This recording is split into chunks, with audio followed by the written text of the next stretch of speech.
Welcome to this amazing, beautiful Tuesday at the H-Town Unplugged Network. I turned it out to be a network yesterday, so it's on. We're on phase one, but really ahead of phase one, and it's only the big men upstairs. And I cannot thank my friend over here, Mr. Aaron, as well, and Blue Barrel Tequila. The show is powered by me, the real Jesus Ortiz, the brand, and then plus the brand of Blue Barrel Tequila. That's the only thing I drink now, and whiskey. So don't give me any freaking tequilas unless it's Blue Barrel. I'm the same way. I'll tell you that right now. Not because I own it. Right? And how we doing, guys? Because I know it's hot right now. They're fixing the air, but hey, we're still pushing through, bro. We didn't quit. We said, let's go, because I could have just told you, let's reschedule it for next Tuesday. But I'm like, I already have somebody else for next Tuesday, so I'm like, I don't want not. Let's do it. Let's make this happen. It's what? That's just good. Sweating a little bit? That's not going to hurt. Right. Gives it texture. Yes. So how are we doing? How's your days been today in the morning? Hectic, good? Busy. Busy? Busy, in a good way. In a good way. That's good. I'm going to have to say about the same. Pretty busy. It's fighting that traffic out in H-Town. Oh, that traffic is horrible. Every day. That's horrible. But guys, today we got an amazing guest, man. I'm like, they sent me your stuff and I read it and I was like, man, movie. Now I got to watch that movie too. He'll get to explain Rage, yes. Rage. Special day. Yes. Rage is here. I got Rage the link today. Yeah, so I'm excited about it. I read everything and I was like, man, he lives in Houston. But you were born in New York, right? So yeah, that's why I read Buffalo, that. New York. Buffalo, New York. Shout out to Buffalo. Shout out to New York. Let's go. I love New York. It's good, bro. I haven't been there in years though. I need to go stop by. But I don't want to, take it away from him. I want to make sure that he explains a little bit about himself. And we'll get to, the main gritty meat. But we want to know, your run-ons, when you were born in New York, what you do over there, what, your lifestyle. Because a lot of us don't like to tell that, hey, man, I grew up with just a mom, just a dad. But I helped them. I was the one that was working the job. We won't want to hear that until we get to the meat and gritty of what you are now. Okay, well, I grew up rich. My dad built the mansion that we lived in. And, no, I'm kidding. We were very broke. I already got about damn, man. 20 bedrooms. Never even visit the last one. Brick by brick, he did it. We lived in from the Fruit Belt. When I was a little kid, it's a place in Buffalo called the Fruit Belt, and because all the streets were named after fruit, and it's like a little community, and although it was wild, it was home. I was used to it. So, but my mother worked, and she became a manager at the post office at a young age, and she bought a house and moved us to the suburbs. But although the suburbs was cool. Bailey Avenue, shout out to Bailey. It was like,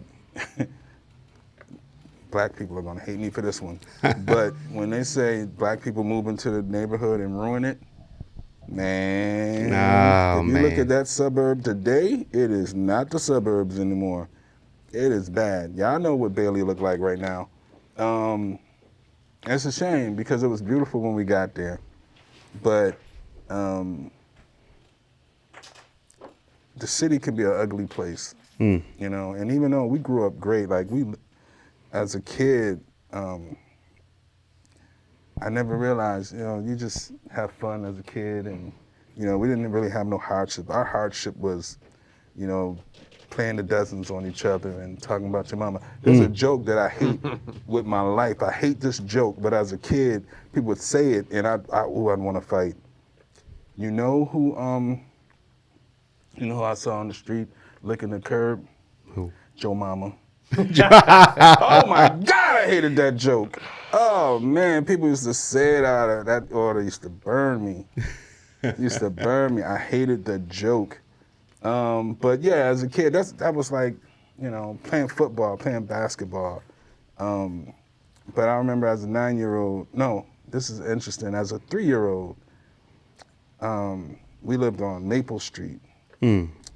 My aunt lived on Locust. It's only 2 blocks over. As a 3-year-old, my aunt was watching us, and I left, went home. As a 3-year-old, I walked home by myself. I stopped at a corner store, grabbed me a Danish, went and sat on the porch and waited on my mom. You had it figured out at 3? At 3. Wow, man. My whole family was looking for me. Damn. And then my mother came home and found me asleep on the porch. The stairs. Yeah, because they had the little stairs. Exactly. Yeah, yeah. The stairs. I fell asleep on the stairs. And years later, I'm in the suburbs at 9 years old, and I walked back to the fruit belt. It's like an hour and a half walk. And I walked back to the fruit belt because that was home for me. And I just realized as an adult, you know, I like to be safe. I like to live where I'm safe, where I'm comfortable. I don't like going out of my zone. So when I have a friend, I want to keep a friend. You know what I mean? I want to keep the same family, but I also know that I have to fight against that because you have complacency. That's true. And you gotta push to go further. And so yeah. And where do you find safety these days? You know, that's kind of the talk that we talk a lot about. Is just, you know, the world is changing so fast, and You have to build it. you got to build it. That's exactly right. It starts with the community, man. Absolutely. Absolutely. You have Why to is there a build your loss of safety. community in this country? I've never understood why it went down that path, and I still visit other countries, and I notice they still have that intact. We've talked about that. Yeah, the culture, man. Yeah. And they talk about it so much in Houston, and I know we do have it, but like you said, like I know black people are gonna get mad, just like Hispanic people are gonna get mad. You know, it's like when we start like saying a Hispanic culture, you start a business together. It's like we don't do business together because it's hard for us. It's Really? like Yes. it becomes Have that, you been to Miami? bro. Yeah, I've been to Miami. Yeah, They but seem to be rocking with each other. in yeah, Miami. but they're rocking. It seems to be happening in these, like, Miami's got a lot of multicultural, but Houston, I heard, is the most Yeah. multicultural city in the United States. And it's it's the fourth largest, maybe the third, coming up soon, maybe even the second, who knows. Ooh. But when you get that metro and aspect in with the culture, I don't know about Miami too much, but, you know, it seems like there's so many different cultures here. Yeah.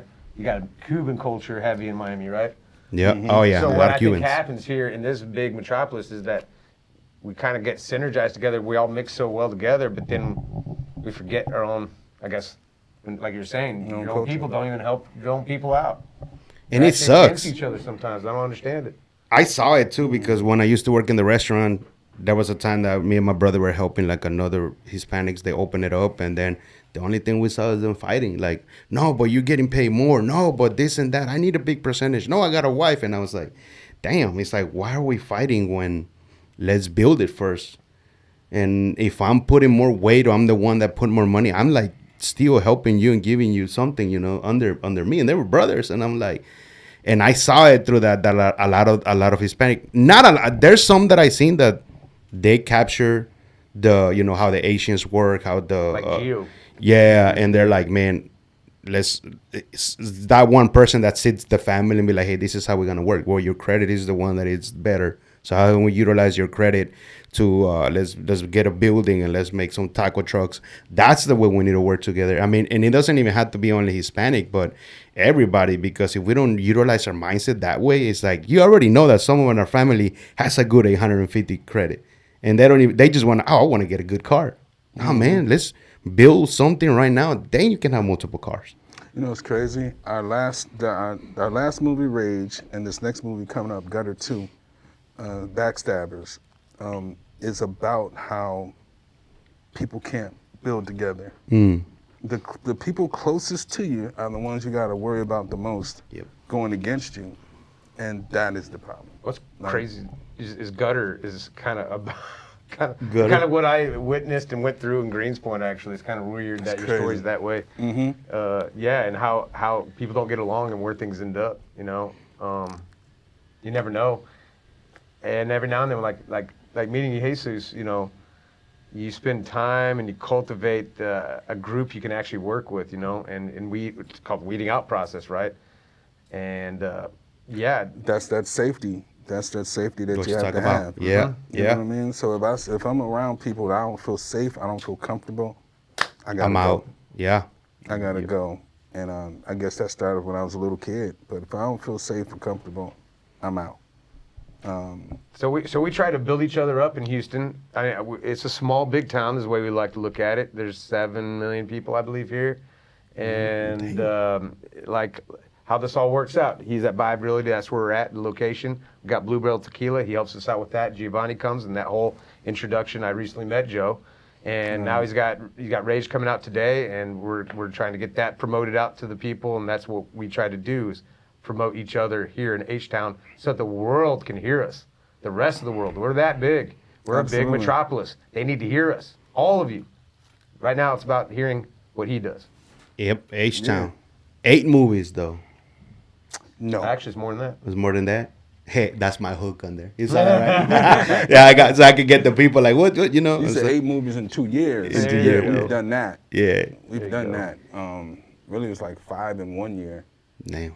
and 3 in another. We were working. But I always tell people at this level right here, and you know, people think we've accomplished so much, but we're really just practicing. Because we have a bigger goal, and when we get to that point, we want to be ready. Mm-hmm. You know what I mean? So we put everything into our work, you know, our creativity, our time, our money.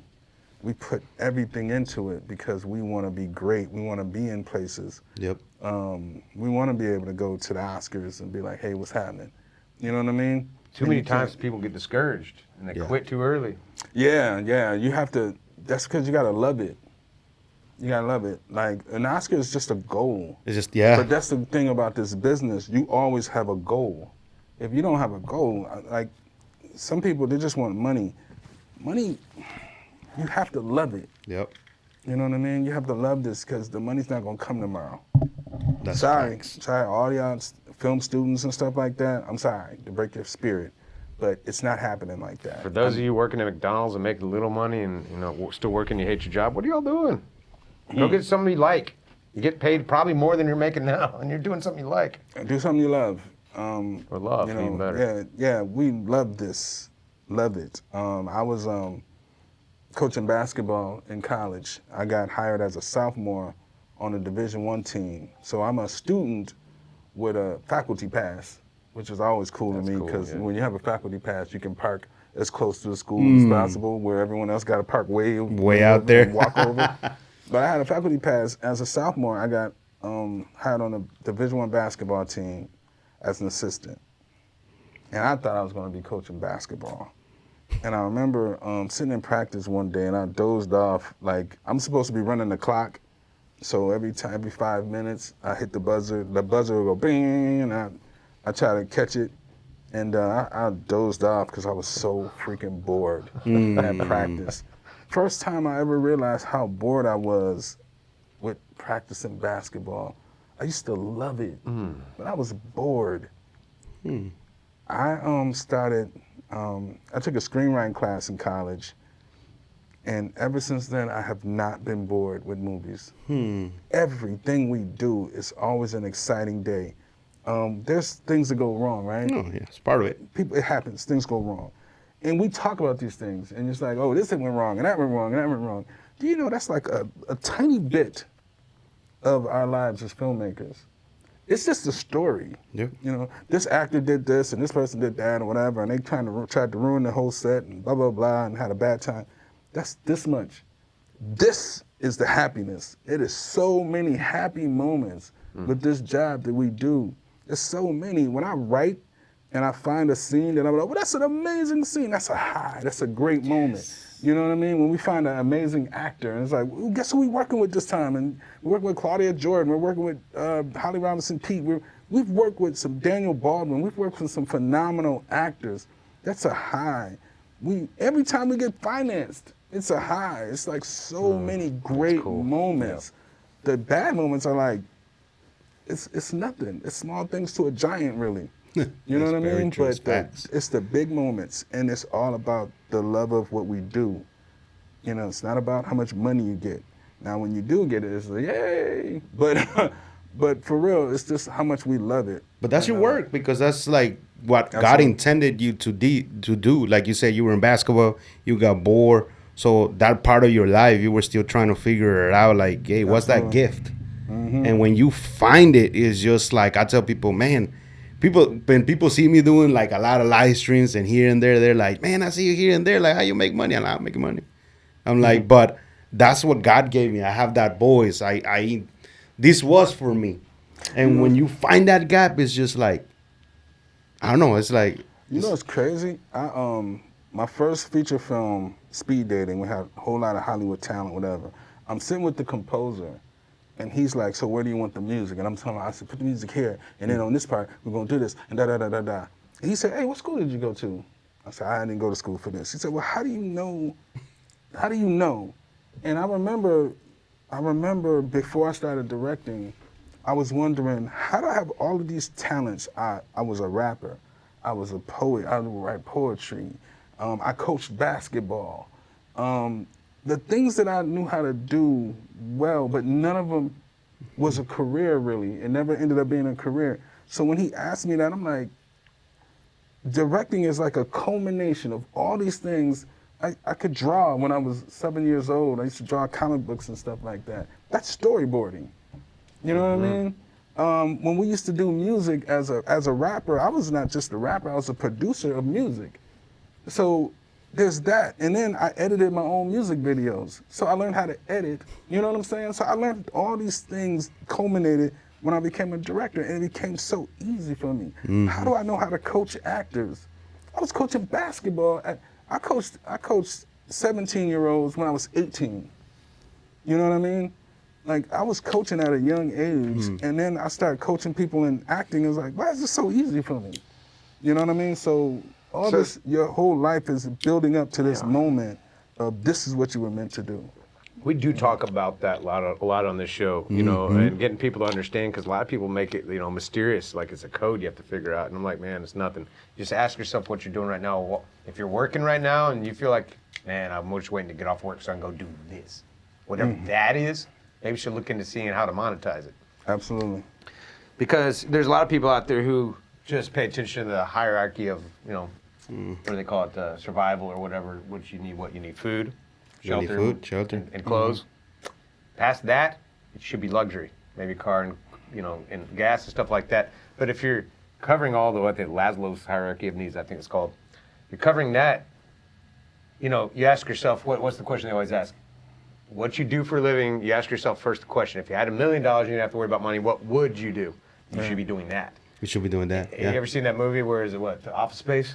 Where the guy's hearing him through the wall. Absolutely. He's like, hey man, what'd you do with the $1 million? He's like, that's the question you're supposed to ask. And the guy in the other apartment talks through the wall and says, well, first they're saying, well, if I had $1 million, I'd do nothing, man. I'd do nothing. And the guy over there goes, man, you don't need $1 million to do nothing. And it's just like, you're right. So if you're thinking you want to do nothing to stay home and play video games, you know, there's a way to do that and still make get money. paid. I'm telling you.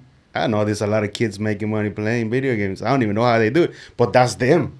Yeah. You're like, oh, I'm on Twitch, I'm on this, I got Discord, and I'm actually getting paid. I got a subscription. And they're like, how old are you? Oh, I'm 14. And like, man, there's no excuse. Right. It's like, it doesn't matter what age it takes you. When look, KFC, 63 years old, he made KFC. Yep. I mean, if it turns out that God wanted you to open the mindset and know at age 50, then that's for you at age 50. Henry Ford didn't even make his first car until he's 50. See, I didn't know that. You know, it can happen at any time for any person. And what he's talking about too is like he tried so many different things. I'm very similar that way, by the way, and become a jack of all trades and master of nothing. But maybe you became a master of something, you know, and that's what comes with age. But it's all the things you try out, and you may get bored with it, but at least you know. So try it. Try the things. You're kind of weeding it out, and along the way, you get strength and value by learning those things. It might even help you out. I mean, all those things you did probably help you out in the movies now. I would imagine. Absolutely. You know, it's funny. I used to read a lot. I don't read as much as I used to, but I used to read. And a book that I read was by Donald Trump.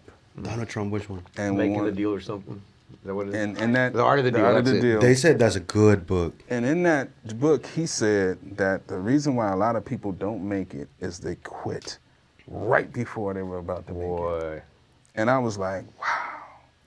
So I knew when I set off on this path, first of all, my DNA told me that anytime I want to do something, all I got to do is put the work in. and I'll do it. And I said, well, I'm gonna put the work in to make it a movie, and quitting is not an option. Not an option. It's not an option. Don't even make it an option. That's why he says it. No option. There's no option. It's you don't quit. If this is what you want to do, it just is what it is. It becomes who you are. So you have to commit wholeheartedly to it. You know what I mean? And I hate for the people who feel like, but it's something in you that's gotta know. You know what I'm saying? You gotta know. You can't have no talent and then say, you know, I want to be an artist, and then you look at your art and go, well, not art, because art can be anything. There are some lucky people out there. I'm talking about comic books. You know, you're drawing stick figures, talking about I'm gonna be a comic book artist. There's so many artists like you know, you gotta 3D learn, and- at least know how to draw before you become a comic book artist. But you gotta have some type of talent. Yeah. You know, you can't not know how to sing and then say I'm gonna be a singer. You know, you have to know how to carry some note. Yes, but true. you gotta have something about you that says Be honest this with is- yourself. Yeah, you have to be honest with yourself. But once you, and I always say the people tell you if this is what you were meant to do. That's true. You know what I mean? So if you're just singing, people are going, oh my God, your voice is so amazing, and that's what you want to do. Now you say, okay, this is what I'm gonna do. Because my college professors told me that I was a really good writer. I didn't tell myself that. I felt it because I was, you know, you do essays in school and whatever, and I always get A's in essays or whatever. But my college professors told me they wanted me to be a novelist. But I said, nah, I want to be a screenwriter. I want to do movies. And they said, well, that's an 8 million to 1 chance you'll ever make a movie. That's what they told me. It's an 8 million to 1 serious? chance. Damn. No, they were specific. There's an 8 million to 1 chance that you'll ever make a movie that goes to theaters. And I said, cool. You said 1. That's me. That's it. Well, that's me. Yeah. 3 years later, movie in theaters. 3 years later. Dude. A lot of work, a lot of sacrifice. Yeah. But 3 years later, I have some. might have been 5. Might have been 5 years later. But I was in theaters in Buffalo. So you're talking about 18 theaters. The movie Speed Dating went out to 18 theaters around the country, and one of them happened to be the city that I was from. And I was like, I hope one of my teachers goes to that. I wish that Yeah. you can connect them right now. Be like, hey man, you know what? You're watching this. 8 million to 1, baby. Hey, I was that 8 one. million to 1. I was the one. I've had similar stories in my life, so I know he's telling the truth, guys. You know, it's stick with it. If you think you're the one, you are the one. Exactly. This is like we were talking about before he got here about the call, right? Yeah, the call. It's funny because I got here and I told him Nidia was there and she was telling me a story that there was a friend of hers that's another realtor, no names mentioned here, and she almost closed a deal. And that person called her, she didn't answer. Called her and told her that she got, and it was just like, it was already done in deal. Wow. And she got it. And she's like, why she didn't answer? I mean, it's just a phone call away for That's anything. unbelievable. And it's funny That's the most because expensive phone call ever. yeah, and I told him, like, it's funny because when I got here, I had a phone call as well in the morning for somebody that I haven't talked in a long time. But I answered, and she was like, hey, I know I don't need podcasts, but I have somebody that do. Can you send me the prices? I wouldn't have answered. I wouldn't have got those deals as well. So I'm like, it's funny because sometimes we don't answer. I'm part of it too because sometimes I don't answer. And I might lost a deal or something. I'm like, but now hearing this like 3 or 5 times today is like, no way, man. The first thing is to tell, it was Expert 35, which is a bunch of entrepreneurs. First communication and survival's a topic always. But that was the one thing is, you don't answer your phone. What are you doing, man? Like, I don't know, we actually gain business. I would maybe 5%, not much, but enough. Just by answering the phone, 5%, I'll take it. Yeah. You know, just by answering the phone, we seem to get a lot more business. Referrals? And I would always ask them, yeah, but always, why us? And they said, you answered your phone. I was like, that's it? They That's the don't. qualifications? That's fact. Dang, no one's meeting that standard? I mean, just that one thing. And it's funny because I know a lot of other podcast studios that are here in Houston. I remember when I started, the people came to us with my old partner that when we started the podcast, they would call and I will answer because that was my job. And they'll say, I'm going to answer the calls. I'm going to close the deals. And they would tell me, hey, man, you answer. And they were like so obvious. I'm like, we call like. Surprised. Yeah, they were surprised. It's like, we just call like 8 podcast studios. None of them answer. I guess they don't want my money. But you did answer. Can we meet today? Yeah, I'm here at this. they'll come in and You know, we'll I make think a a lot deal. of it is just this ego-driven. They need to know I'm better than I don't need to answer my phones to just anyone. No, Get rid of man. that. That's not doing you much. I don't think, unless certain positions, yeah. Yeah, I think it depends on your business because Yes. I know if I answer my phone, I'll never get any work done. There you go. There it is. That's why I said it like that. I'll never get any work done. I have to turn my phone off because as a writer, editor, and all that other Focus. stuff, it's like I'm willing to bet you do a lot. What I do now is, you notice my phone's not flinging off the hook right now because people know I'm in a podcast. You know, it's just like I've trained the people I work with and everything to know my schedule. Yes. That helps a lot. And if it's on the calendar and people know your team, they know they're not gonna bother you. Exactly. But that once again, your communication. But if you don't communicate, then I'm like, hey, what is he not answering? I'm doing a damn live stream. You know, it's funny. My team, my crew, my partners, they know not to bother me. It's family, it's old friends, it's people who feel like they have access to you, that they're the one you must pick up the phone for. You know? Right. But they're not paying your bills. Exactly. So you it's can miss like- their calls. I'm kidding. And I had a friend call me at like 12 o'clock. No, he's a friend, but we work together as well, actor. And he called me like 12 o'clock at night. And it was almost like he didn't want anything. And I was like, are you kidding me? Because it's hard for me to go to sleep.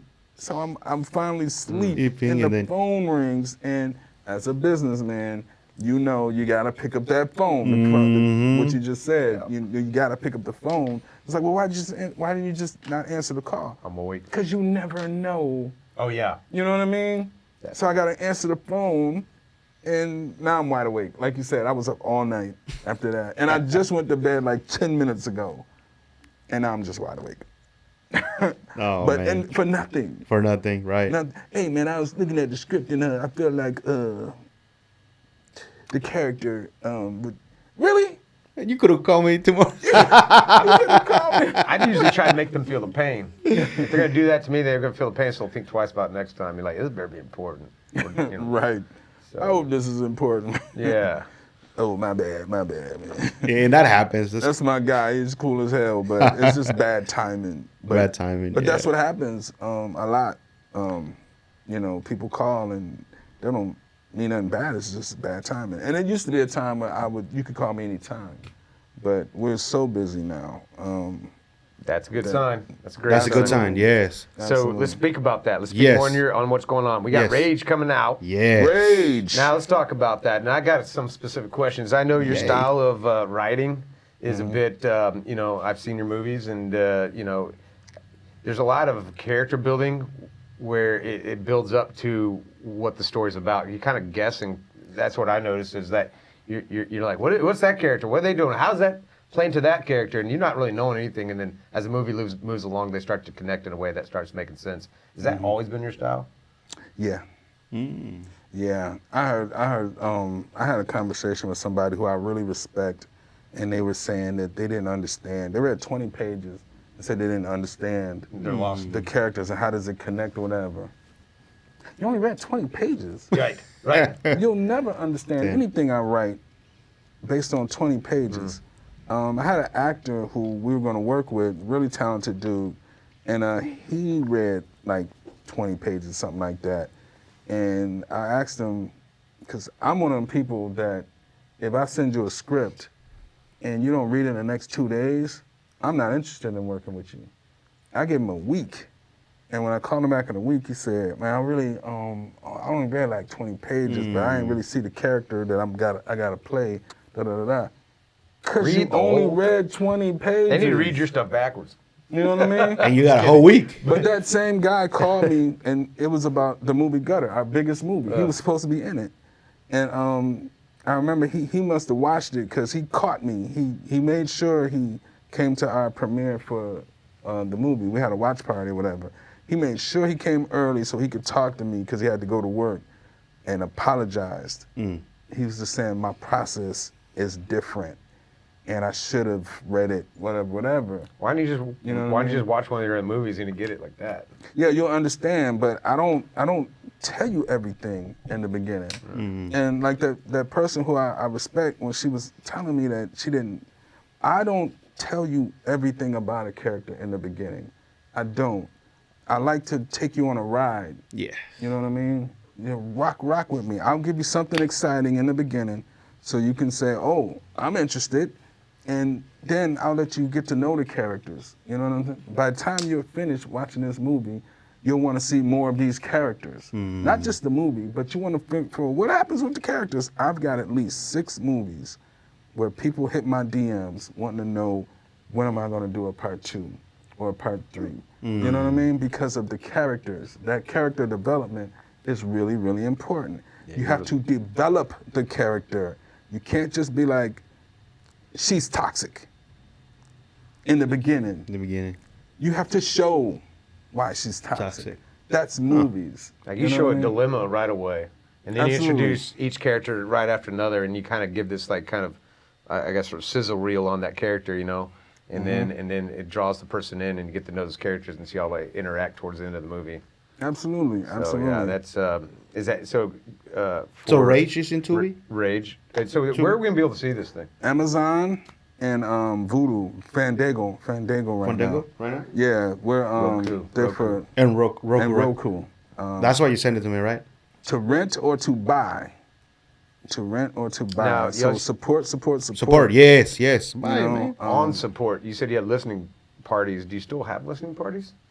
It depends. Or listening parties, watch parties. Sorry, Watch I'm parties. in the music. It depends. Sometimes we're so busy, we just don't have the time. Yeah. We just don't have the time. I know there was one movie that we just refused to do a premiere for because we just didn't like the cast. Wow. Just being honest. That's good. They were a-holes.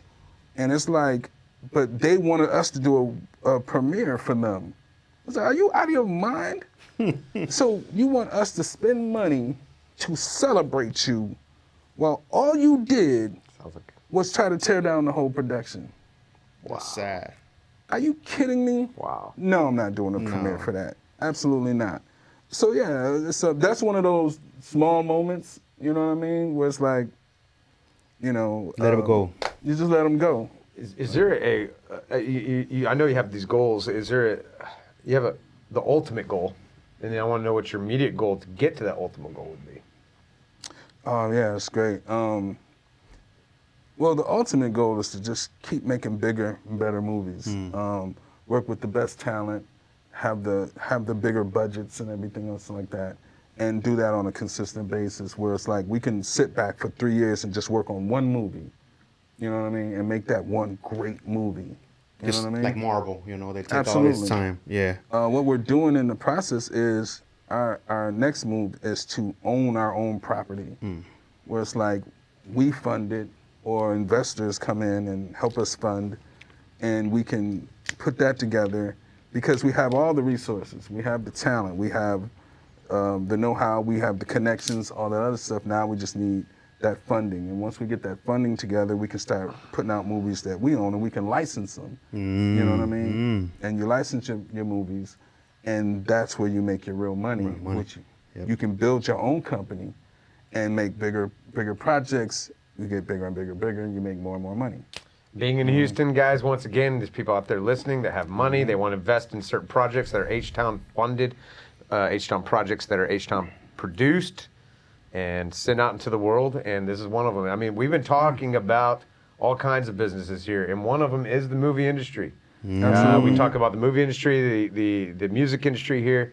You got several people like Bumby. You got different artists that come out of Texas and Houston specifically that they get attached to places like California, and when they learn that they're from Houston or Texas, like, really? I didn't know that. Why is it like that? It shouldn't be like that. Right. And people like you and me are trying to change that. There is money to make. You know what I mean? So it's not like there's no money out there. It really is money to make. And our movies, we've made money off of our movies, but there's more to be made. You know what I mean? Like sometimes you can only be here, but you really can be here if you do the right things, and and that's where we're trying to get to.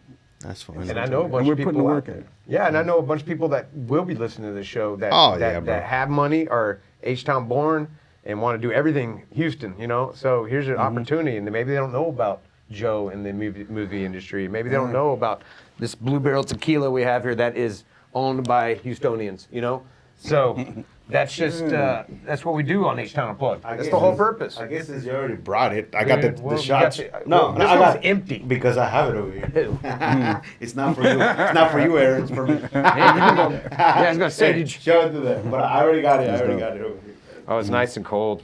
Oh, here you go, sir. No AC in here. I don't drink. Okay, we can I smell appreciate it. y'all, but I Free can. smells. Wow, that smells amazing. Oh, you got it already. That's right. Okay. You know, every once in a while you'll catch me, but Oh. That's it. Okay. but my lovely producing partner, she'll have it. You have one. The best thing about this, I wouldn't drink during the day ever because it's just like, you know, but for some reason this just goes down nice and smooth and there's really no. Man. Salute for you, bro. For the Appreciate many it. blessings that are coming. For today's opening of his new movie. The man. opening in this Rage. Boxing movie. boxing movie. So Boxing we are gonna. Well, I'm gonna watch it. I know you will watch it. So next time we'll have him here and be like, okay, now we'll go over Let's to talk see like about it. That's so talk about crazy. it about what is my characters that I kind of liked and stuff like that as Mm-hmm. well. Because both of us are gonna have a different taste of it, and Absolutely. then have you here. As a matter of fact, I think I'll be watching this movie tonight because, you know, look, I didn't know it was about boxing. That's what Really? came to my Oh, head. okay. That's what came to my head when I heard Rage. I was thinking Raging Bull for some reason. You know, I was trying to figure out a title for the movie, is that and I'm a big Raging Bull fan. really? Big Raging can't wait to Bull see fan. this thing. And I was like, what if I just call it Rage? It's perfect. You know what I It mean? came right. It did the right thing, bro. Absolutely. Salute. Salute. To Rage. Every time they come here, they look at the bottles and like, man, you drink everything. I'm like, no, it's just I'm promoting the What? tequila. I don't. Yeah, let's do a little shout out to, because you shot a lot of this in Greenspoint, it sounds like. Ooh. Yeah.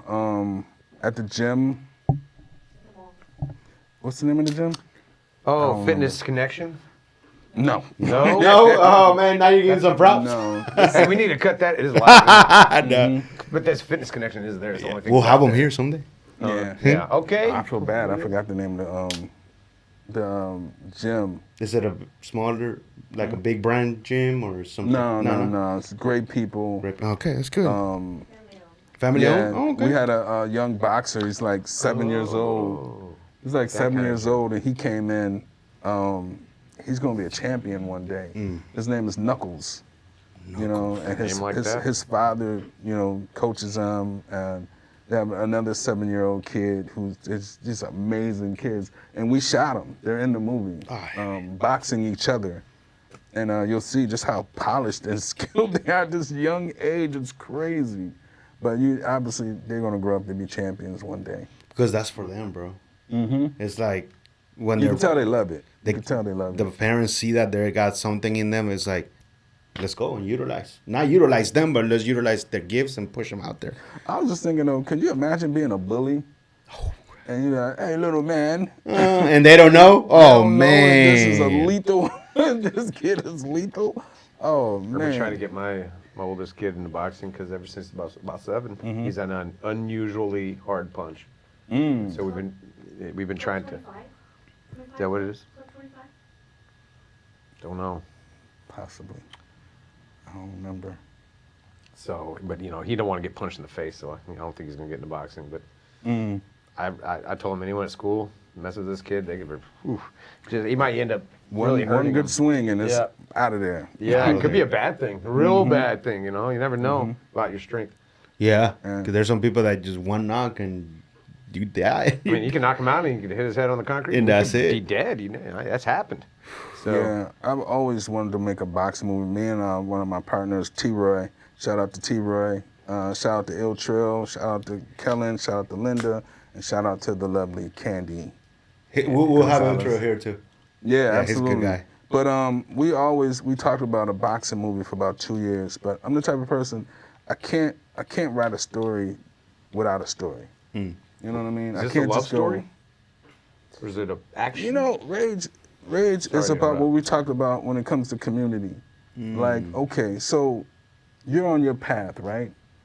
And you're trying to be great, but the people around you are out of control. You know what I mean? They're out of control. You got a brother who's killing people and T-Roy just said CDM boxing. CDM. Shout out to Shout out to CDM Boxing. That's where we shot half the movie. We're gonna have to check that place at the out. boxing gym. Great people there. But yeah, so with Rage, you got two different guys, two different fighters, and they both have a purpose. But like I said, the lives around them is chaotic. So with everything that you have going on, and you got to fight somebody. fight, You're yeah. about to fight somebody. Contrasting perspective between two worlds. Is that what Absolutely, you did? Gotcha. absolutely. So next thing you know, you got one guy who's married, wife wants to have a child, but he has a secret family, and there's the chaos, and the mother, his wife finds out about it, yada yada yada. So his life's chaotic, and he has CTE. He's suffering from CTE, bad. So he feels like he's gonna die. He feels like he's gonna die. But if I'm gonna die, and he's been banned from to fight. You know, if he fights one wrong hit, he's over. And he's like Rocky suffering. Balboa. He's suffering. You know what I mean? And he feels like, I need to fight. If I'm gonna die, I'm gonna die in the ring. In the ring. You know what I mean? Yeah. I'm gonna die in the ring. And then you got another guy who his girlfriend is off the meter. She's off the meter. His brother's off the meter. He's trying to stay as calm as he can be because in order to fight this great fighter, he's got to be, you know what I mean? Yeah. But you're fighting your own people. Around it. It's like his Around. own demons Which one's around harder, right, to fight? Is he in the ring or outside the ring? Which is And harder? that's the point. And that's the point. Which is harder to fight, inside the ring or outside the ring? it. Damn. I'm visualizing everything you're saying. No. So I'm like, That's right up my it's already a good movie. Yeah, I like it already. I haven't Yeah, seen it. yeah. But that's the whole point of when you tell a story. It's like I could make a boxing movie of a fighter who was an underdog and all of a sudden he got to fight the champ. That's Rocky. That's Rocky. You Rocky. can't have that story. No. You know And what you I'm know, saying? Rocky's a lot of it's like kind of a love story, really. Absolutely, Adrian. But this particular movie is our own Yeah. boxing story. This is our story that we created. You know what I mean? I didn't take from Stallone. I mean, you always want to look at the best and see what yeah. they did. And, you know, I'm a big Martin Scorsese fan, but this isn't about Jake LaMotta. You know what I mean? This is, when someone watches this movie, it's an individual boxing movie that they can go, I rock with that movie. And the boxing's dope as well. The boxing, the fighting, the talking trash to each other and everything. Oh, we got love it that. all. Is the score a little different? It's not like a John Conte feel? Nah. My girl Kiki McCoy, shout out to Kiki, she is a phenomenal composer. And she's out of LA, and we're really good friends, and she crafts the score based on the story and everything. And she's got her own style, which gives us our own style. Sweet. You know? That's good. I'm gonna go backwards now.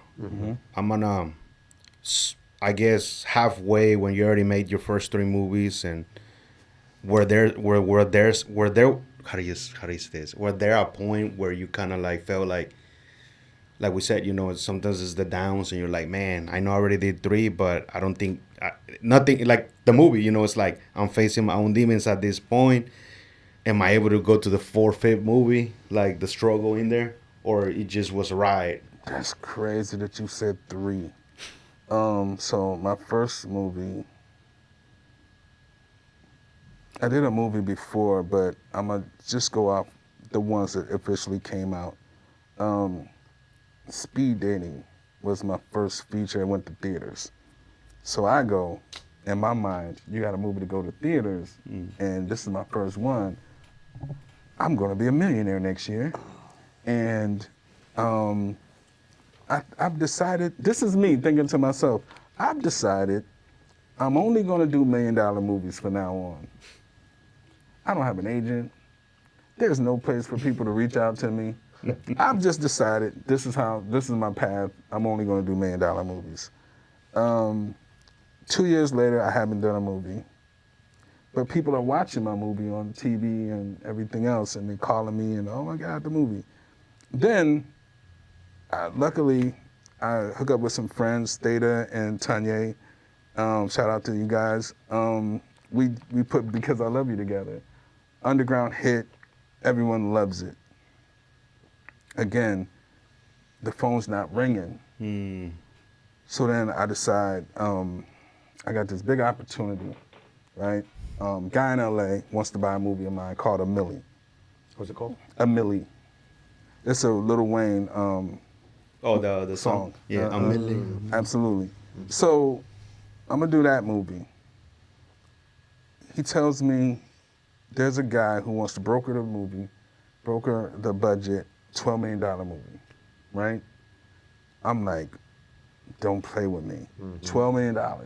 For 4 months, we're negotiating with lawyers and stuff. Now me, I don't understand none of this terminology that they're talking about. So I'm listening on the phone, and the funny part is, you okay with that, Joe? The numbers, you're like the Very numbers. articulated. We still at 12 million? I'm good. Whatever we talking about, I'm with it. So they keep pushing the numbers, and we're all set to go. Now, this is my life we're talking about.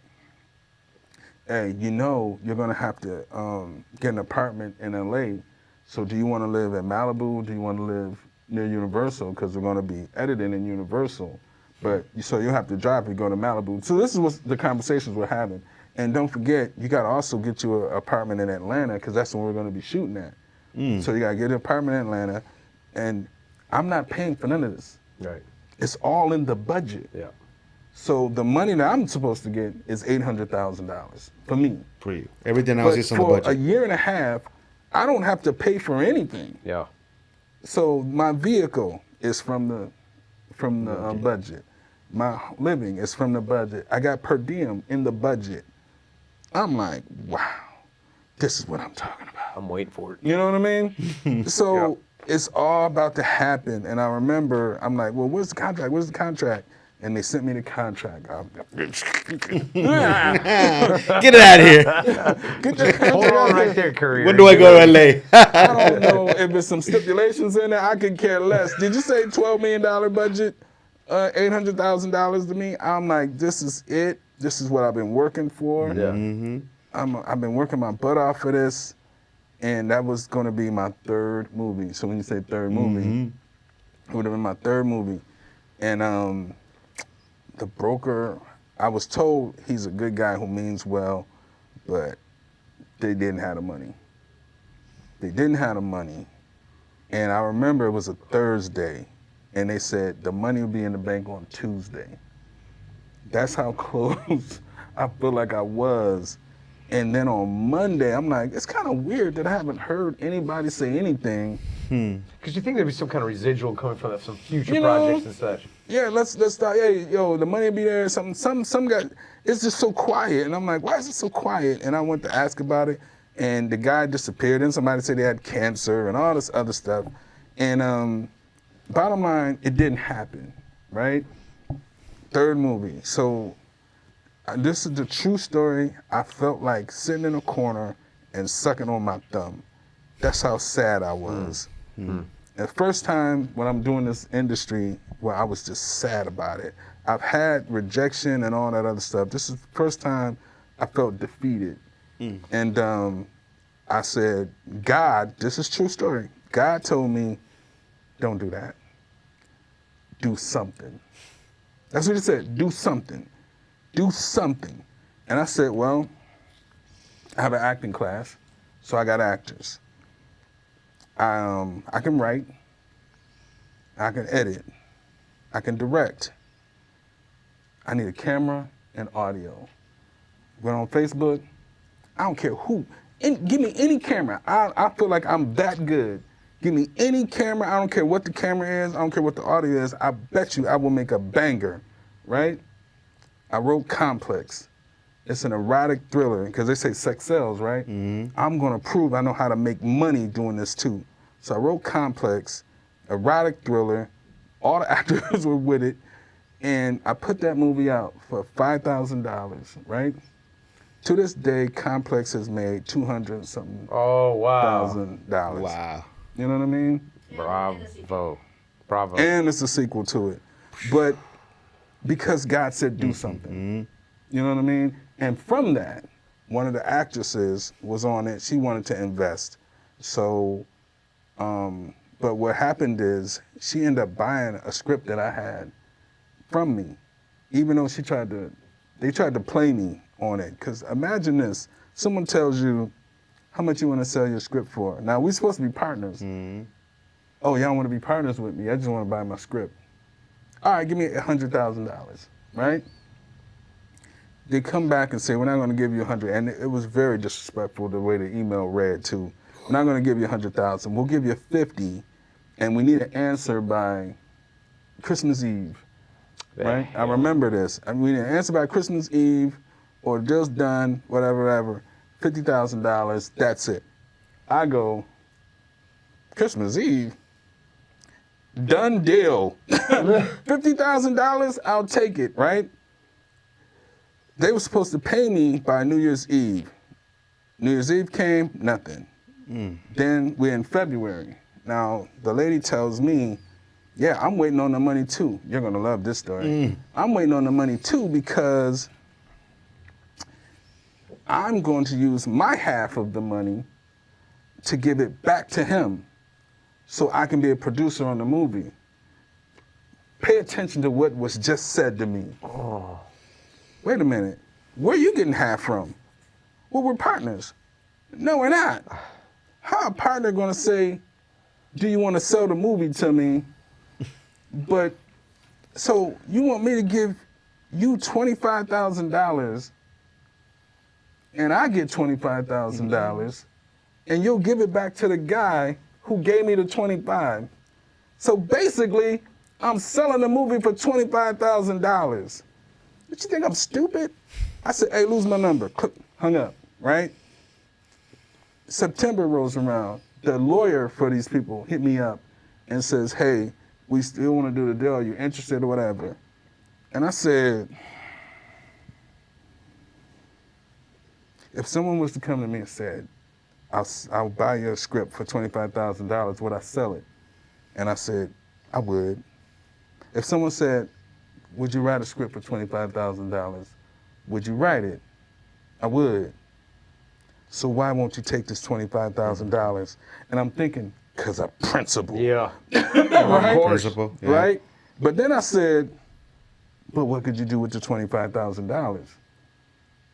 I could buy my own equipment. I could buy my own camera. I could buy my own lighting. I could buy my own audio. Then I would never need anybody's money. I could do it on my own.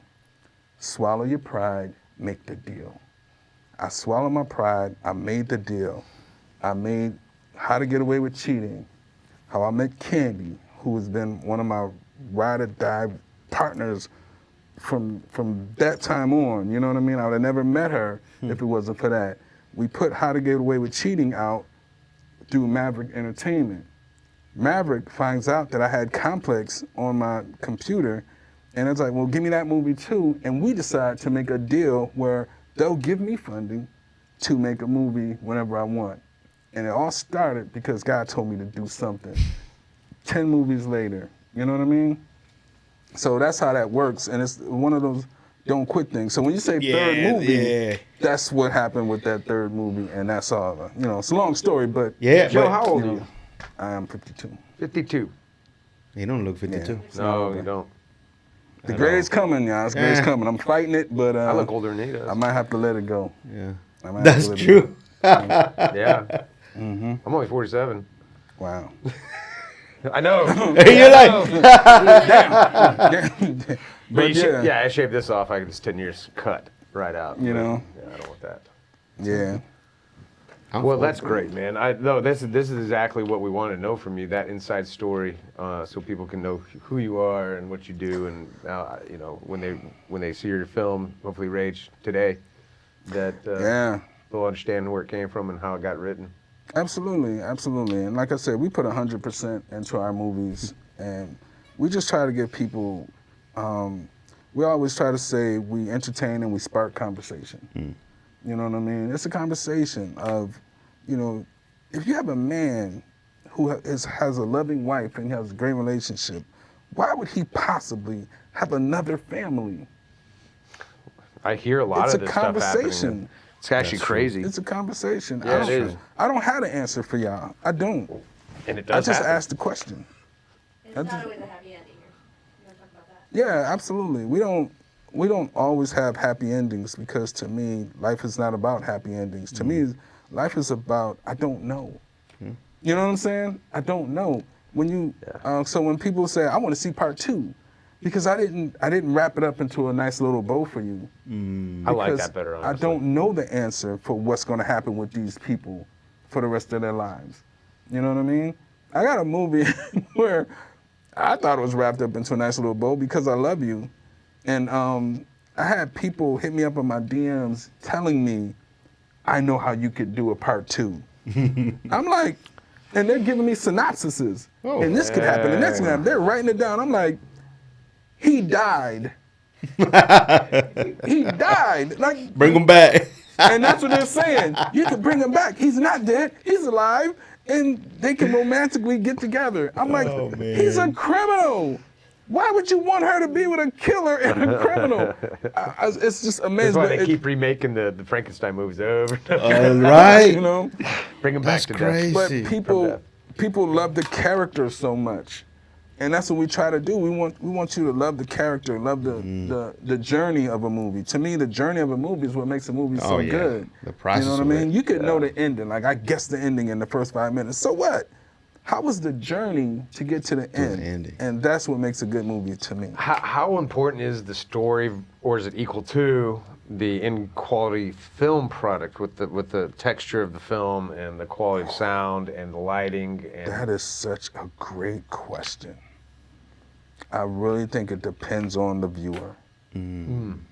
I really do. Because some people, when they see it looks good and it sound good, that's all they care about. Right. Ooh, it looks That's so true. good. Right. It sounds so crispy. good. It look, oh man, that looked Oh, good. Transformer movies. I don't know what's going on in those things. It's just Which too ones? much. Too much. Transformer. That's my dad too. It's He doesn't too like much. It's watching. way too much. My mom puts it. He's like, oh, I don't even know what's going on. I have no idea. It's like just robots killing each other. We think. But I believe in story. It's story, yeah, I believe in storytelling. story. I believe that it has to start with the story and the characters. Yeah. You know, Forgiveness when there's a good story. absolutely, absolutely. You can watch a movie for that sure. does not have great quality. Like, I remember when my movie Complex came out, people say, you know, the lighting wasn't all that great and blah, blah, blah, blah. And again, it made a lot of money. You know what I mean? And then Gutter, same thing. People made a big deal about what Gutter did. Movies like these cult classics. You got Napoleon. I think Napoleon Dynamite, You got absolutely. You know, I think it's Bottle Rocket. Yeah. Another movie where it's low budget. Those are two of really good movies. Because nobody cares because the story and the characters That's what sells. were entertaining. You know what I mean? There was a movie, what was this stupid movie called? Oh, man. It was online. Dang, I'm so mad I don't remember the story. But anyway, it was like a phenomenon. It went viral. And it was it was the worst made movie I've ever seen. Blair Witch Project. Well, that was another one. All they did, Blair Witch Project? Yeah, They really. just took a It made video so camera. much. Yeah. Delta Yeah. between. Cold classic. Yeah. It's a cult classic. And I went to the theaters to watch that movie Me too. I did Me too. too. And I'm sitting there It was going, real and everything. you mean, this is what it's all about? And it has some little, if you're out in the woods at night, that is frightening. I don't care what's going on. Yeah. Oh, I agree, yeah. man. You know, if so- that was real footage, like they're trying to make it be out to be, Genius. wow, that's pretty good. Yeah, Yeah, it was good but- marketing. But look Yeah. at now. There's a lot of people doing movies on their iPhones. iPhone 17s. And They keep people saying don't- that. People Is don't They that know. keep real? saying it, but the movie, show me the movie, then I'll agree That's with what it. I wanna know. You know what I mean? Because Yeah. they're saying, you know, these I haven't movies, seen it either. you can make a movie on your iPhone. I have that iPhone too, and I'm gonna see what you can do with it. But make a movie off it. It's possible. All right, Yeah. all right, Jesus. possible. We gotta We're make gonna some ask the, we're movies. gonna ask that one big question that we always talk about in this dang show. How's AI gonna affect this in the future? Oh man, I'm so with it. I'm so with AI. I'm so with it. Jay-Z have it. said something recently in an interview. He said, "Don't Yes. fight the future." Don't fight the future. You know what I mean? Make money off it. Absolutely, off it. embrace it. And this is me, and I don't know. I'm probably giving up a serious gem. We So- got better listen. We do a movie, right? We don't have the budget to pay for all these extras. We don't. And I remember thinking, this was years ago, I said, man, I wish I dang. could just put people in the room. You know what I mean? That's And then I don't there have you to. are. And then I don't have to worry about. Because people say, "Do you ever get nervous?" Never, except when we have a party scene, or a club scene, or anything where I need extras. I am on pins and needles the whole time, wondering, is anybody going to show up? Or you're Then you- too early. Or do you have to worry about when the camera's rolling that they're doing this whole "Hi, Mom" kind of thing? I don't know, ever. Like, you don't notice it. That part don't bother me because I can cut that out. But I need people in the building. And with AI, I could just put people in the You can building. put people in the building. I literally can just put them in the building. And that probably is just one tiny thing that spreads out throughout. Absolutely. I mean, it's Absolutely. endless. It's, man, AI is so freaking cool. For instance, okay, and let's say I want somebody to fall down the stairs, right? Well, that could risk their body. And da-da-da-da-da. Oh, you mean with AI, I could just say, hey, fall You down don't the need stairs? stunt double anymore. That's crazy. You don't even need a stunt double. You mean That's crazy. I could take a Damn. motorcycle and have the motorcycle Yeah, that's fly out the true. window? Go Yeah. under a truck or whatever. You know what I'm saying? You can do that now with AI. So yeah, I'm all with it. Do you I'm think? with it. Do you think people, because of AI, are going to come out of the woodwork trying to do what you do? And I'm Of sure they're going to course. try. Of course, So, absolutely. And I can see where And some of them are going to be good at it. Yeah. Some, yep. So you But got to that's- get the best at being AI, But that has nothing to do with me. right? You know what I mean? Sure. Because you can do it and I can do it. The bottom line is I still can do it. You know what I mean? There are a lot of people making movies. You know what I'm saying? So the competition is still the competition. Yeah. So if someone's doing it with AI and someone's doing it on a red camera and someone else is doing it on a song, it's still getting done. Yep. It's still got to be good. You still have to captivate an audience. That's true. So whether you got AI or not, you still have to captivate the audience. You have to tell a story. You got to make us believe it and all that other stuff. I remember when green screen came out, and I remember bodysuits and all that other stuff, and they said like Pixar type movies were going to take over. It did not take over. Right. It just has some really good Pixar movies. Yeah. You know what I mean? Yeah. They're still making. But they're still making Pixar movies, and they're still making movies like that, and they're still doing green screen, but it hasn't changed that you still have people who just make movies without all of that. Yeah, So- in the music scene, it's to talk with AI because, it's different. Movies is a lot of different elements to it where the music has just, one, your ears, and what I see happening, AI is creating these songs and stuff, and AI is really good at knowing what 80% of the people like, So, and 80% of people don't know music the right, like musicians do. So, for all the musicians out there playing jazz, I'm sorry, I don't know what you're going to do. It's like, because their AI's coming up with stuff that's not better quality-wise, but 80% of the people don't know the difference. So, They don't know. What That is a fact. And I remember saw an interview with Tank recently, and Tank said, Tank's a great R&B singer, and well respected. And Tank said, by the way, we played basketball once at a celebrity game, and Tank thought he could play better than me.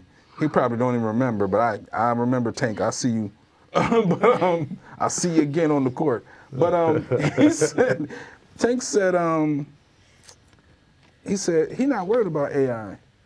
Because they still can't do what he do. That's true. And that's how I feel about it. Like, if you're a musician, if you're great at your craft, then you shouldn't worry about AI. Because people are Agreed. gonna rock with you because of what you do. But I will tell you this, I put AI, I'm not gonna say where, because I want people to find out, but I've used AI in the song. Because I've been looking for a female singer who can really sing for the longest. I could not find her. got to do what you got to do. I could not find her. And AI, when you hear the song, you'll go, whoa! Where is she? It's amazing singing. It's like, wow. They can do amazing things, and I've experienced that. One thing I noticed, at least in my world, the music world, is going live. I don't think No, that's different. I don't think you're gonna go watch robots play on stage and pay Right, money for that. that's you know? different. I mean, No. you can go to Chuck E. Cheese for that right now, and it's not any good. That's true. But yeah, Just like this, live, it's not going nowhere. We watching news. This becomes This is this AI. is They the don't new know it. news Mm-hmm. channel. Yeah, storytelling. Stories. Yeah, all these Channel 26 and Channel 45. I mean, all of these conglomerates, they're losing to podcasts, live streaming, because you see Yeah. that their views are more now than theirs.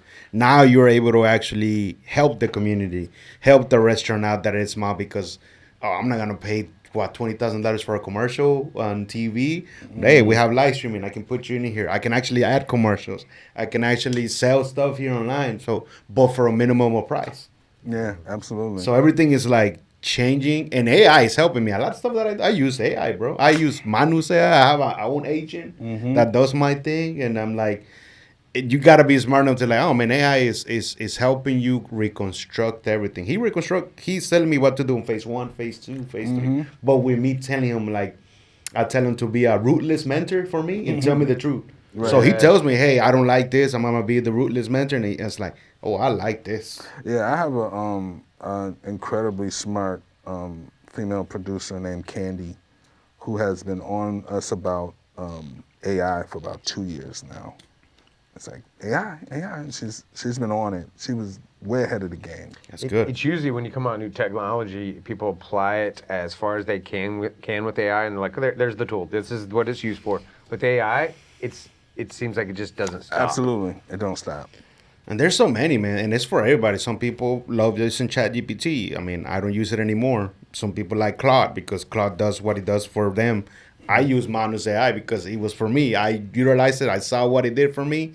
I paid for the whole thing, and I was like, hey, man, it's working for me. So, like, when I see people say, oh, Claude and ChatGPT is better, it's better for whoever's using it. What are you utilizing it for? Absolutely. You just got to learn how to...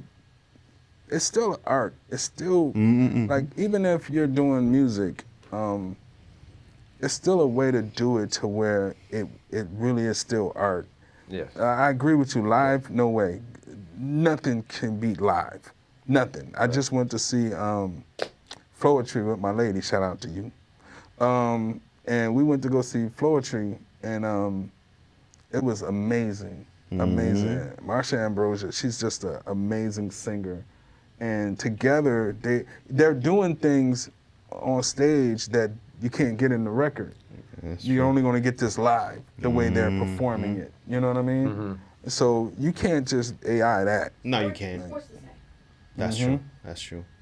And the experience is so dope, bro. Because I took my mom to watch The Thorn, and that stuff was fat ass, man. Something that is like, you can't replace that with a robot or anything. A human has to do it. Or playing a guitar or playing something like that. It's like, yeah, you can make a robot, but it's just the experience of seeing that the heart and the love of that person actually putting in the work.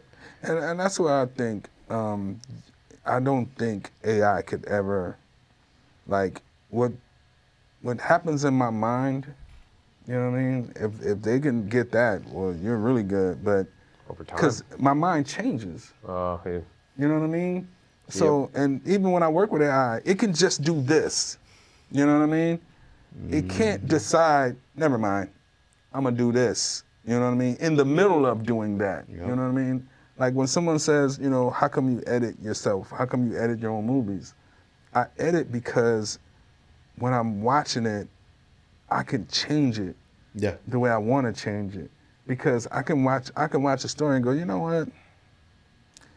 That shot works with this part and not this. And, you know, you start to, you're like a mad scientist. I'd imagine as you're editing, you're going through and you see the chronological order, and then you're like, dude, this skipped. There should have been a scene in there. We're already done filming. Oh, AI. You got the previous and the after and combine them somehow. Yeah. I didn't even think of that one, but you're absolutely right. It's doing that now. Claude just came out with that. You throw in like this, and you tell them what to cut and fix the audio. It's not perfect, but I think it just came out like 2 weeks ago, and I'm like, damn. Yeah, anything to help and Cut time, bro. If I'm a filmmaker, but if I'm coming up, you want to use AI to help you, not to do it. Yeah, you know what I mean. It's there to help you, not to do it for you. You know, it's insulting to us out there because people are out there thinking that they have this power that we don't have. Right. That's the one thing I keep talking about. Like, like people keep sending me stuff, emails and stuff. Isn't this a really good thing? I'm like, this took you 5 minutes, right? They're like, come on, dude. Look how many pages I said with AI 5 minutes. Like, how'd you know? I'm like, come on. Like, you're not fooling me. You know? Yeah, We all have the same superpower now. People are writing scripts with AI now, Yeah, and that's very true. Whole books. 10 Yeah. in 10 in 1 month if you want. I've seen that. But you can capture that when, oh, this was with AI. Then when you said it right, you know, I'm using it to work on it. Okay, throw me this. Oh, okay. I didn't see this coming. Okay, let me change it in my own words to what I Yeah. was already writing. yeah, somebody showed me an AI script, and they thought I didn't know it was AI. I just let them think that I didn't know. You're See, like, that's oh, what I'm talking about. Yeah, stuff I'm just like, like, it's good. I like it. I like the way it Going next whatever. But the century. truth is, girl, I knew that was AI. Stop it. Stop it. But you know, if that's how you feel, if you don't want to put the work in, it's like here's first of all, I knew because it took you a year and a half. It was like a year and a half, and you couldn't write, right? And all of a sudden, you tell me, I just got a spurt, and I wrote it in a weekend. And it's done. And it took a year and a half. You couldn't. Man, do I got duped into doing something like that. It was a musical. It was just very similar. And he's like, I already read the whole thing. And I was just like, you've only had a week. You wrote 17 songs in a week? He's like, yeah, man. I was like, you're a beast. This is before I knew AI had this capability. Yeah, same problem. Yeah, I'm not buying it. Yeah, I'm a writer. You kind of know. I know good and well if it took me an hour, if it took me a year, to really write my first script. And even after that, I was still reworking it. A weekend? On your first script? And yeah, no. After you couldn't write at all of a sudden you're this magical that you can write in a weekend? Yeah, AI can write in a weekend. But you can't. Right. And then there's no, like, you can tell it what to do and you can tell it whatever. And that's great, but that's not. That's what they were saying in the music industry. They're like, well, we know how to direct AI better than you, so therefore it's more valuable. I'm sitting there going, I'm trying to chew on that one. It's like tinfoil in my mouth. But, you know, It's valuable if the audience goes, I rock with it. yeah, there you go. That's exactly it. If the audience likes it, you know, and you're able to wield an AI to get it there better than anyone else, It's not distracting from the story. yeah. In general, I'm speaking in general terms with AI on anything really, but specifically the entertainment and arts. It Yeah. helps us in contracts really a lot. Yes. Can you Yes. say that because they can't hear me? Say it in the mic. Yeah. It helps with, Contracts. it helps with contracts. That's true. You Yes. know, contracts. paperwork. Paperwork. Yes. Absolutely. Verifications. You is know, what it's good for. you can ask questions, learn things that you go, oh, okay. You know, it helps save time. So you're using it, you know, in a useful way. All right, I got one more question for you, and I think I'm out of questions. Okay. So on the platforms that are available out there, is it better now than any other time in history to be you? Oh man, that's a good question. I would say no. I would say Interesting. no. Can you?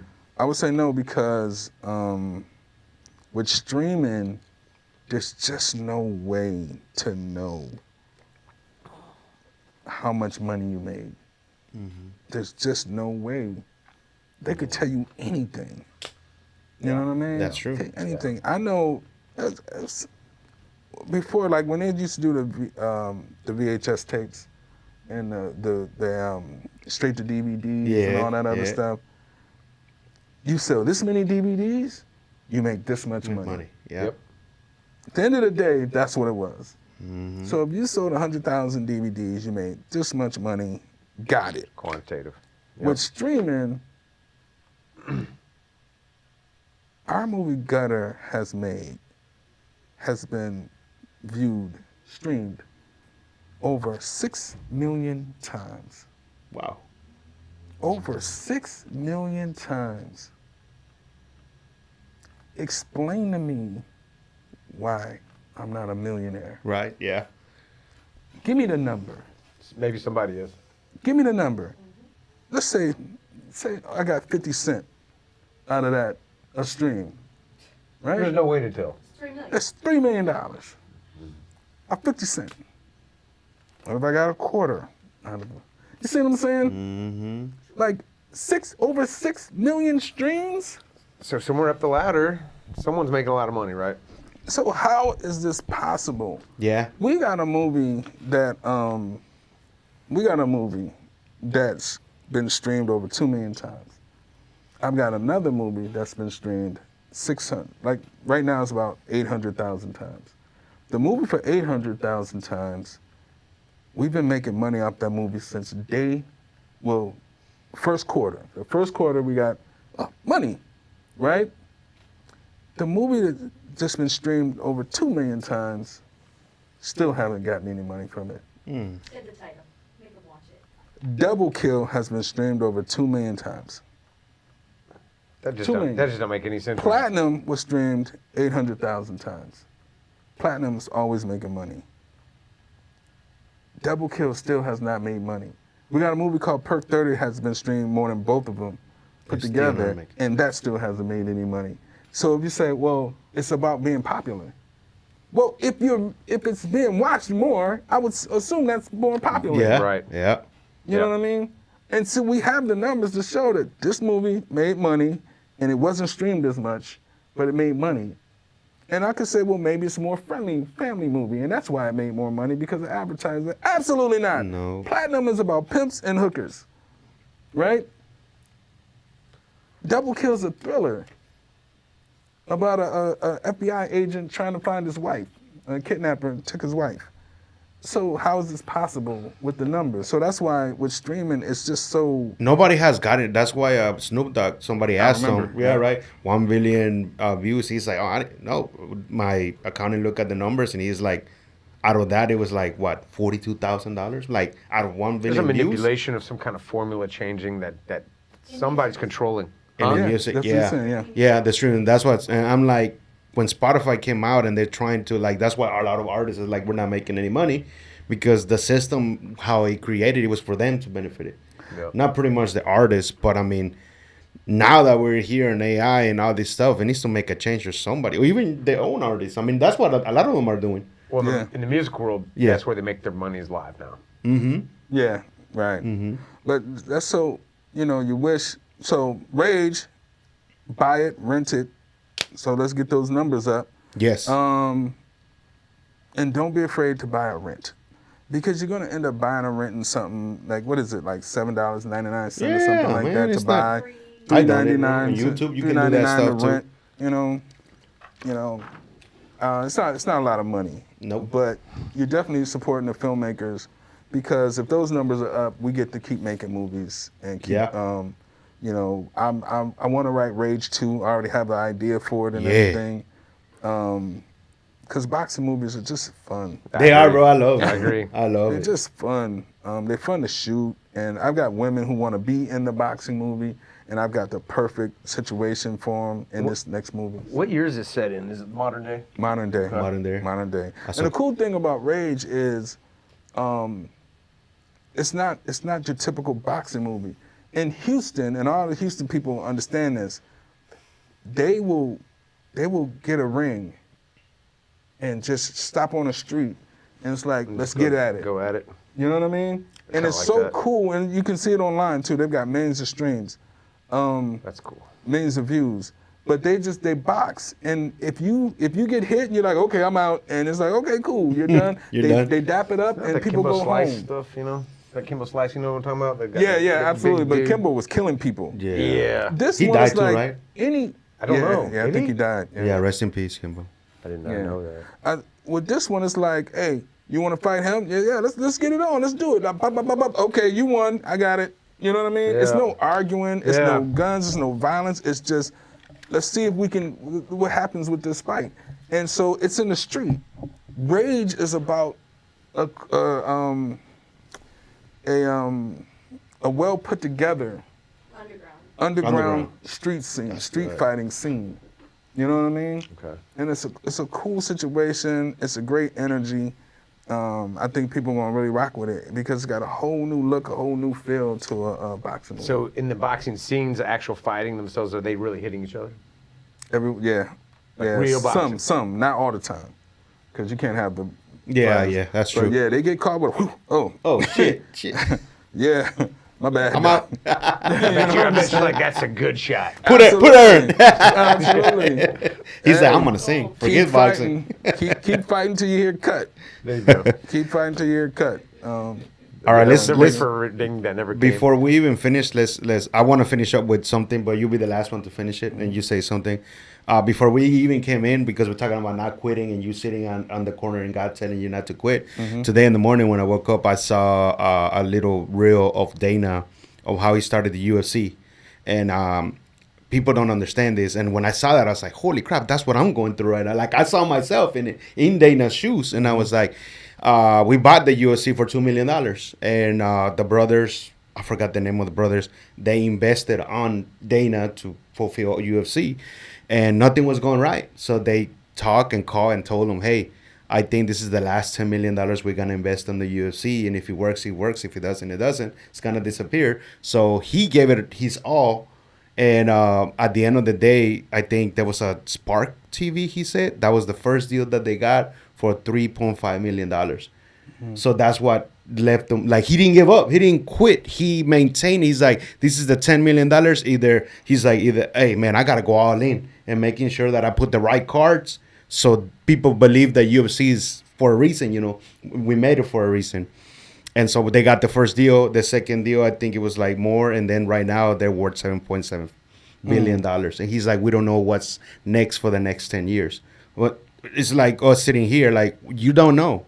He's like him. He's like, hey, man, somebody can come in and invest with me. And I'm like, hey, you got to give it all, because he's like, this is the last one. I don't see anything happening. And look what happened. Somebody, a bigger investor said, hey, I saw what you do. We're going to put it on UFC TV and the deal was 3.5. And then from there, they just kept moving on up. So I'm like, when you're doing something, guys, don't quit, because there's always that person that is watching you that is going to be your next investor, or see something in you that be like, hey, I got you. I see where you're going. I see where's it going. I see your vision and mission. I'm willing to stick it with you.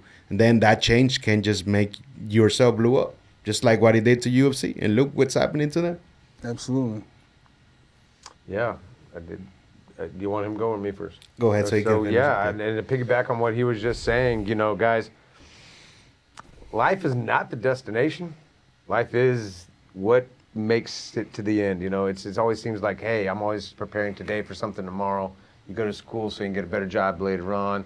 You put money in today so you can have this money later on, retirement, all that stuff. But by the time you get to retirement, I'm sorry, but you lost a lot of good things. Maybe your health, your youth, you know, your mind starts to go after a time. You know, enjoy the life you have as you're getting to that, what you consider destination. Because the life is itself the destination. So it's important to get up every single day and do what you like. Because if you're thinking, I'll just spend the next 10 years doing this deadbeat job so I can finally do my dream job. I don't know. That doesn't make sense to me. You could die tomorrow, get hit by a truck tomorrow. You know, it just, live like it's your last day, even though it's not. You know, you can only eat so much food. You can only live under one roof. You can only wear one clothes at a time. That should be your bare minimum, and from everything else after that, it's just quality of life. If money is your driving point for quality of life, that's the wrong way to go. Money will follow quality of life if you do it well and you enjoy what you do. Facts. Yeah. On top of that, for me, the whole thing is to get better. To get better at life, to get better at your craft, to get better. You get better, you become fulfilled. You know what I mean? You get better as a parent, as a son, as a friend. You try to get better. When you try to get, I know people who, I see them today and I'm like, yeah, you're talking about the same thing you was talking about 10 years ago. You're doing the same things we was doing in high school. Like, there's no thought to get better. You know, the reason I love movies is because, and when I say we're just practicing, because there's always a reason to get better. You know what I mean? Whether I talk to the actors better, I have more fun now. I'm looking to do a bigger movie. How do I make this movie look better than the last movie? How do I make this story better? There's always a chance to be better. You know what I mean? you can't talk to me about how I was when I was 20. I'm not 20 no more. You know what I mean? I'm way better. I think better. I feel better. You know what I mean? And so I have better people around me. So if you think to yourself, I'm just gonna stay in this rut, or I'm just gonna stay in this space, and no, you gotta find out what's better for you. If you're in a bad relationship, like, you gonna just stay there? Like, that's the goal? Like, no, you should look for better for yourself. Sounds pretty dumb. Yeah. You know what I mean? Yeah. Look for better for yourself. In everything, dress better, style your hair better. You just want to be a better human being in life, and that will fulfill everything else around you. So thanks, man. What's the name of your company? Elmorevision. Elmorevision. Yeah, Elmorevision. And it's on the descriptions and YouTube. Make sure that they follow your Instagram and TikTok. So Elmorevision. So yeah, we're on Peacock. Tubi, Fox Soul. We Amazon. Rage is on Amazon and Fandango right now. It'll be coming to Tubi soon, but hey, go get it now. Don't wait. Yeah, we got more coming. We got Gutter 2. Everyone's been asking me about Gutter. Gutter 2 is about to be filmed. It's called Gutter 2 Backstabbers. It's really the idea of the people who are close to you are the ones you have to be fearful of. You know what I mean? Because those are the ones who will backstab you and it'll hurt the worst. man. To follow the Instagram if they want to be an extra in our movie next month. Yeah, and follow our Instagram, Elmorevision. If you want to be an extra, if you want to get into the industry, period. It's easier now. Just hit me up. Hit me up. If I like you, I might throw you in. All you Houstonians, come on, man. This is your community, your backyard. Yep. Come support other Houstonians. In return, we're supporting you. Promise you. We're going to bring you all information of all the different mom and pop restaurateurs, the owners. We got Blue Barrel. We got Vibe Realty. We got producers. We need actors. I mean, let's make Houston vibrate, and let's get the world to hear that vibration. Yeah, Absolutely. Finish it up with that vibration, the pose, the fire. Thank you guys for being here and another day at H-Town Unplugged Network. Thank you for being here with us today. It's just the beginning, the first one, because we got to watch the movie. We got to come back and talk about the movie. What are the ins and outs, and tell you that what we want to make you to make the second one. Right, no doubt. Oh, man. So I'm very thankful and grateful. I mean, everybody that we have sitting here through the restaurants, like I said, Aaron said, local artists. I mean, it's just a blessing to know that we're Houston proud. We're Houston community based with Blue Barrel Tequila and myself, the brand, the real Jesus Ortiz. And I'm just can say that it's just the beginning, man. And the who's who of Houston is going to be on this show. So get on the show before it becomes too. Yeah, because he will. Yeah, Right. too exclusive. I'm telling you, man, I'm not asking for nobody. Everyone that is coming here, they don't pay or it's free for them to come. But I already had some people that they knew me before a long time ago, and they're like, hey, how much do we pay you to be on your show? And I don't even have that on phase one. I don't even want to have that. My mentality is different. You're going to be here because it's Houston. We're supporting you. We want to make sure that the platform is for you. But they want to pay. They're like, no, we value your time. I'm like, damn. To me, that was like, that's phase two. Not to charge, but getting on there. But it's happening quicker than I thought. Yeah. I'm still calling out Matthew McConaughey on his. Oh, yeah. On his tequila. Come on. No, I got that little clip. We got to put that clip. Yeah. And we got to put that clip where you say about Tank. And we There got you to go. put Tank in there. Yeah. So we'll put Tank in there. We'll put him too. Hey, who knows, man? They'll reach out and be like, hey, we want to go to Houston. Well, Absolutely. come on over. Absolutely. It's all about just the community and keep on building. And even if they're not You from guys here. should do location and come on our set. And That's the next thing. We That's, can hook you up that way too. We're Yeah. all interconnected. that's phase two. Like phase one is to keep on building this. Like I said, I got the list of what is the next to take the podcast on to the location with not a computer. It's a smaller set and different camera. It's bro. It's like I feel God knows, bro. And I'm like I'm excited because it's just like it's happening how it needs to be because I'm not You'll get quitting. better and better. Better You'll and get better. And I'm not quitting. And it's like Love every night I'm like laughing. I was like, yo, man, it's just like today was good. It's like, man, it's like It's just like that's when you know, like we were talking about, is that was for you. It's meant to be. It's Yeah. It meant for you. God is trying to 10x me right now. It's not easy, man. But it's gonna happen because I'm not gonna give up. Word. Yeah. Thank you guys. And next Tuesday we'll have Giovanni. Oh. Yeah, my man. Yeah, my man Giovanni. I called him yesterday. He's like, hey, I know we were supposed to have you May the 5th, but we were basically doing Cinco de Well, Mayo. Cinco de Mayo, Yeah, I don't know about this energy I got for Giovanni. I mean, Yeah, Giovanni's man, a good he's the man. Joe Elmorevision's here. I ain't had that thing. Ah, man.